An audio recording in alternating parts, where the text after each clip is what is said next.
SK news Mulbagal digital ಸುದ್ದಿವಾಹಿನಿಗೆ ಸ್ವಾಗತ. ಈ ರುದ್ರಾಭಿಷೇಕವನ್ನು ಅದೇ ರೀತಿ ಮೃತ್ಯುಂಜಯ ಹೋಮವನ್ನು ನಮ್ಮ ಪಕ್ಷದ ಅಧ್ಯಕ್ಷರಾದಂಥ ಹಿರಿಯರಾದಂಥ ನಮ್ಮ ನಾಗಣ್ಣವರು ಈ ಒಂದು ದಿನ ಸೋಮೇಶ್ವರ ಸ್ವಾಮಿ ಟೆಂಪಲ್ ದೇವಾಲಯದಲ್ಲಿ ಹಮ್ಮಿಕೊಂಡಿದ್ದಾರೆ. ವಿಶೇಷವಾಗಿ ಇನ್ನೊಂದು ಹೇಳಿಕ್ಕೆ ಬಯಸ್ತೀನಿ. ಈಗಾಗಲೇ ಹೇಳಿದ್ದಾರೆ, ನಮ್ಮ ಮಾಜಿ ಪ್ರಧಾನಮಂತ್ರಿಗಳು ಈ ಒಂದು ರಾಜ್ಯದ ರೈತರ ಕಣ್ಮಣಿ, ರೈತರಿಗೋಸ್ಕರನೇ ಹುಟ್ಟಿರ್ತಕ್ಕಂಥ ಒಬ್ಬ ಧೀಮಂತ ನಾಯಕ ಅಂತಲೂ ಹೇಳ್ಬೋದು.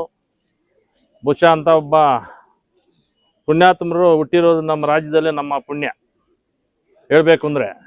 ಯಾಕಂತಂದರೆ ಅವರ ಜೀವನ ಪೂರ್ತಿನೂ ರೈತರಿಗೋಸ್ಕರ, ಬಡವರಿಗೋಸ್ಕರ ಅವರು ದುಡ್ದಿರ್ತಕ್ಕಂಥ ಕೆಲವೊಂದು ಕಾರ್ಯಕ್ರಮಗಳು ನೋಡಿದ್ರೆ ಬಹುಶಃ ಅಂಥ ಒಂದು ಕಾರ್ಯಕ್ರಮಗಳನ್ನು ಯಾರೂ ಮಾಡಲಿಕ್ಕೆ ಸಾಧ್ಯ ಇಲ್ಲ. ಮುಂದಕ್ಕೆ ಅಂತ ಒಬ್ಬ ಮನುಷ್ಯ ಹುಟ್ಟೋದು ಇಲ್ಲ ನಮ್ಮ ರಾಜ್ಯದಲ್ಲಿ. ಯಾಕಂದರೆ ಇವತ್ತಿನ ದಿನ ರೈತರಿಗಾಗಿ ಹುಟ್ಟಿರ್ತಕ್ಕಂಥ ಒಬ್ಬ ಧೀಮಂತ ನಾಯಕ ಅಂತ ಹೇಳ್ಬೋದು. ಬಹುಶಃ ಅವರು ಮಾಡಿರ್ತಕ್ಕಂಥ ಕಾರ್ಯಕ್ರಮಗಳು ಎಷ್ಟು ಅಂತ ಒಂದೊಂದಾಗಿ ಬಿಡಿಸಿ ಹೇಳಿದ್ರು ಸಹ ಒಂದು ವಾರ ಪೂರ್ತಿ ಹೇಳಬೇಕಾಗ್ತದೆ. ಅವರ ಒಂದು ಇವತ್ತಿನ ದಿನ 94ನೇ ಹುಟ್ಟುಹಬ್ಬದ ಶುಭಾಶಯಗಳನ್ನು ನಮ್ಮ ಪಕ್ಷದ ಪರವಾಗಿ ಹಾಗೂ ಏನು ನಮ್ಮ ನಾಗಣ್ಣವರು ಈ ಒಂದು ಕಾರ್ಯಕ್ರಮನ ಹಮ್ಮಿಕೊಂಡಿದ್ದಾರೆ.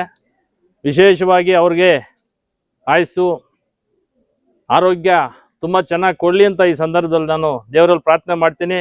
ಮುಖ್ಯವಾಗಿ ಇನ್ನೊಂದು ಏನು ಅಂತಂದರೆ, ಅವರು ವಿಶೇಷವಾಗಿ ನಮ್ಮ ಈಶ್ವರ ಭಕ್ತರು ಅಂತಲೂ ಸಹ ನಾನು ಈ ಸಂದರ್ಭದಲ್ಲಿ ಹೇಳಿಕ್ಕೆ ಬಯಸ್ತೀನಿ. ಯಾಕಂದರೆ ದೈವ ಭಕ್ತರವರು. ಯಾಕಂದರೆ ಈ ಒಂದು ರಾಜ್ಯದಲ್ಲಿ ಒಬ್ಬ ಬಡ ಕುಟುಂಬದಲ್ಲಿ ಹುಟ್ಟಿರ್ತಕ್ಕಂಥ ಒಬ್ಬ ಮನುಷ್ಯ ಕೆಂಪುಕೋಟೆಯಲ್ಲಿ ಧ್ವಜ ಹಾರಿಸ್ತಾರೆ ಅಂತಂದರೆ ಬಹುಶಃ ಅಷ್ಟು ಸುಲಭ ಅಲ್ಲ. ನಾವು ನೋಡೋಕ್ಕಾಗಲ್ಲ ಬಿಡ್ರಿ. ಮುಂದೆ ಇನ್ಯಾರೂ ನಮ್ಮ ನಾಡಿನ ಒಬ್ಬ ಯಾರೂ ಸಹ ಆ ಒಂದು ಕೆಲಸಕ್ಕೆ ಆ ಒಂದು ಮೇಲಕ್ಕೆ ಹೋಗ್ಲಿಕ್ಕೆ ಸಾಧ್ಯ ಇಲ್ಲ. ಅಂಥವ್ರ ಒಂದು ಆಯುಸ್ಸು ಆರೋಗ್ಯ ಚೆನ್ನಾಗಿ ಕೊಡಲಿ. ಅಂಥವ್ರಿಗೆ ಆರೋಗ್ಯ ಚೆನ್ನಾಗಿ ಕೊಟ್ಟರೆ ಸುಮಾರು ಕೋಟ್ಯಾಂತರ ಜನ ಇವತ್ತಿನ ದಿನ ಅವನನ್ನು ನೆನೆಸ್ಕೋತಾರೆ. ಕೋಟ್ಯಾಂತರ ಜನಕ್ಕೆ ಅನುಕೂಲ ಆಗ್ತದೆ ಅಂತ ಸಹ ನಾನು ಈ ಸಂದರ್ಭದಲ್ಲಿ ಹೇಳಿಕ್ಕೆ ಬಯಸ್ತೀನಿ. ಬಹುಶಃ ಅಂತ ಒಬ್ಬ ಮನುಷ್ಯನ ನಾವು ಯಾವತ್ತೂ ನೋಡ್ಲಿಕ್ಕೆ ಸಾಧ್ಯ ಇಲ್ಲ. ಅವ್ರು ಚೆನ್ನಾಗಿರಲಿ. ಆ ಕುಟುಂಬ ಇವತ್ತಿನ ದಿನ ರೈತರೇನಾದರೂ ಉಳಿಬೇಕಂದ್ರೆ, ಈ ರಾಜ್ಯದಲ್ಲಿ ರೈತರು ಉಳಿಬೇಕಂದ್ರೆ ಆ ಕುಟುಂಬ ಮುಖ್ಯ.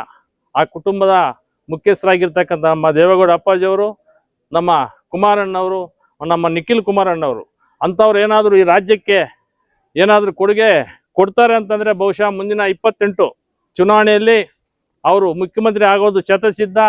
ಅವರೇನಾದರೂ ಮುಖ್ಯಮಂತ್ರಿ ಆಗಿದ್ದೆ ಸಂದರ್ಭದಲ್ಲಿ ಈ ಒಂದು ರಾಜ್ಯಕ್ಕೆ ಒಂದು ಒಳ್ಳೆಯ ದಿನಗಳು ಬಂದಿದ್ದಾವೆ ಅಂತಲೇ ಅರ್ಥ.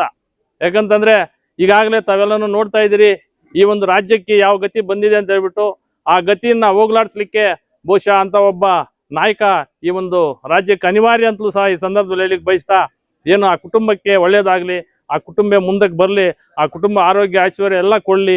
ಒಳ್ಳೆ ಒಂದು ಮುಂದಿನ ದಿನಗಳಲ್ಲಿ ಅವರ ಒಂದು ಆಶೀರ್ವಾದ, ನಮ್ಮ ಜನಗಳ ಆಶೀರ್ವಾದ ಅವ್ರ ಮೇಲೆ ಇರಲಿ ಅಂತ ಈ ಸಂದರ್ಭದಲ್ಲಿ ಹೇಳ್ತಾ ನಾನು 4 ಮಾತನ್ನು ಮುಗಿಸ್ತಾ ಇದ್ದೀನಿ.